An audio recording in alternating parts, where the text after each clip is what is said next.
네, 안녕하십니까. 오늘 하루 주식 오아주 여러분, DJ 스보 인사드립니다. 반갑습니다. 자, 오늘 살펴볼 종목 금호석유 되겠는데요. 정말 오랜만에 영상 제작합니다. 최근 뭐 시장 좀 안 좋고 이래가지고 제가 일부러 영상 촬영을 좀 안 했는데 그래도 어쨌든 죄송합니다, 여러분. 제가 영상을 웬만하면 찍고 싶은데 좀 그랬어요. 뭐 시장이 안 좋아서 빠지는데 힘만 빠지니까 사실 다른 종목들도 그냥 촬영을 좀 안 했었거든요. 어, 심심한 사과의 말씀 드리고요. 조금 폭넓은 아령으로 이해 부탁드린다고 말씀드리고 싶습니다. 일단 14만 7,500원, 15만 원 깨진 상태로 지금 버티고 있는데, 자, 고점 대비 하락폭이 뭐 언급하고 싶지도 않습니다.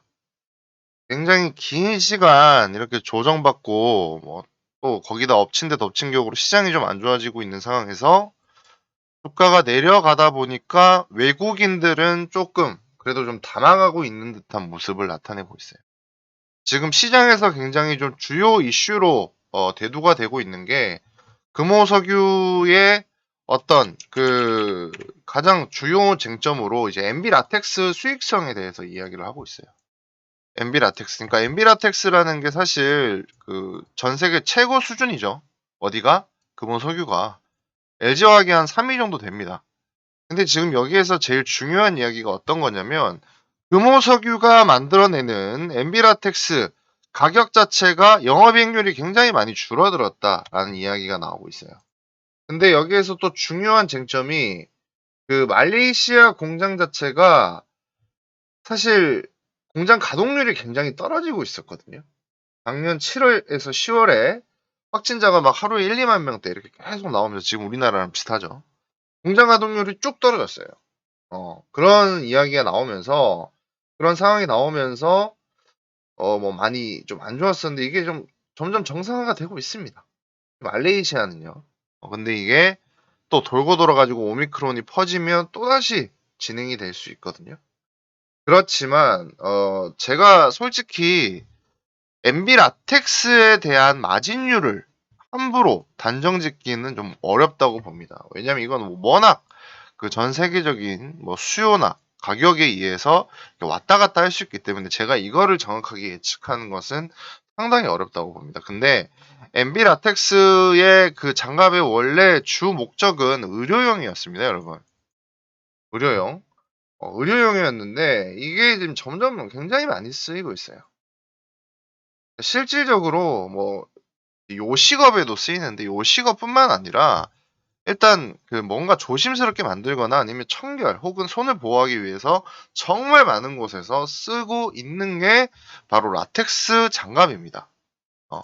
근데 이게 아직까지 장갑으로밖에 쓰이고 있질 않는 게 조금 이 산업의 한계성이랄까요? 그게 좀 있거든요. 그러니까 이게 새로 누군가 또 번뜩이는 아이디어를 통해서 새로운 제품군들을 좀 형성해내고 이러면 지금처럼 코로나 이렇게 터지고 바이러스에 대한 경각심이 충분히 커진 사회 분위기 속에서 좀 더 많은 수요와 공급이 일어날 수 있다고 저는 생각하거든요.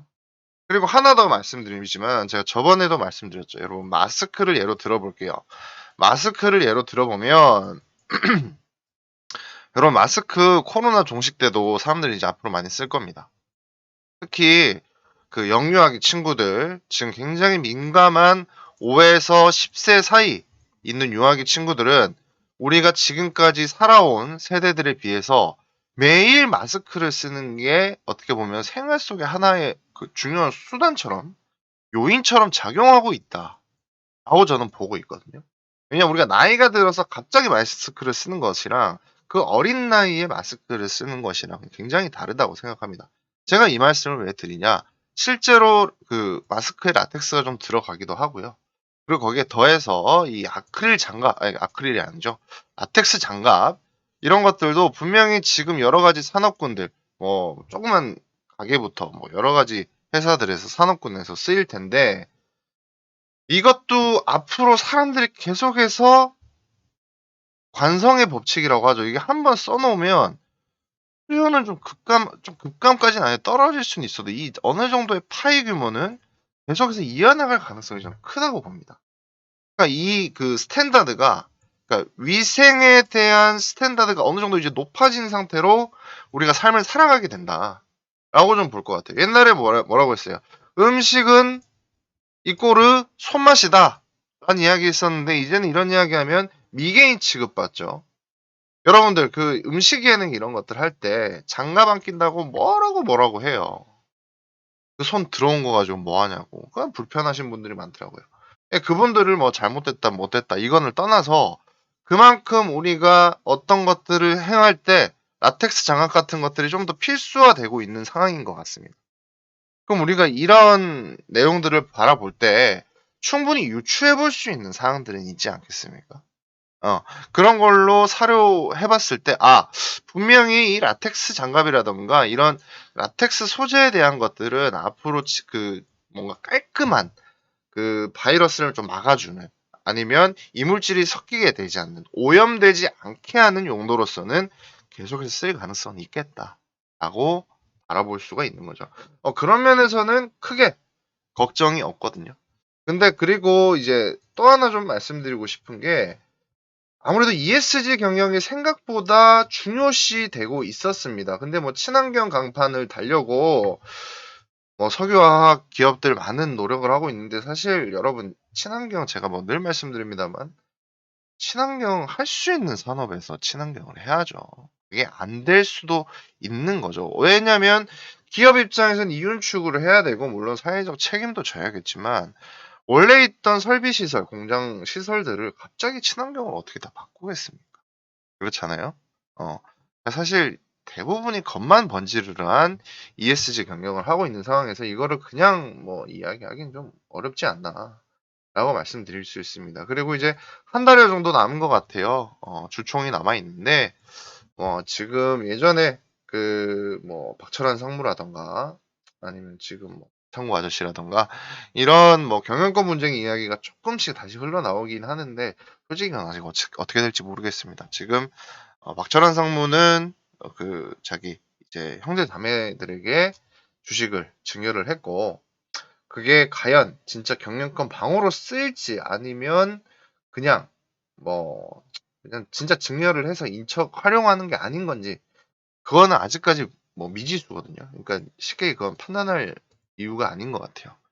그렇지만 어쨌든 저쨌든 금호석유 이유 없이 논리적이지 않더라도 주가는 올랐으면 좋겠다라는 게 한결같은 제 마음입니다.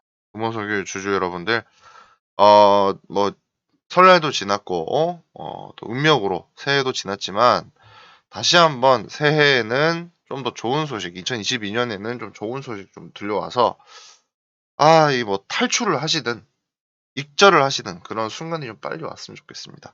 2차 전기 관련주들 사실 지금 시장 안 좋아서 회복되면서 대부분 좀 움직여주고 있거든요. 근데 2차 전지 관련해서 이제 전기차 관련 뭐 탄소 나노 튜브라던가 이런 것들도 다 진행하고 있는 게 금호석유잖아요. 앞으로 좀 좋은 소식 기대해 보겠고요. 주말 잘 보내시고 다음 주 월요일에는 제가 좀 더 바쁘게 움직이면서 좋은 정보들 빨리빨리 캐치해서 알려드리도록 하겠습니다.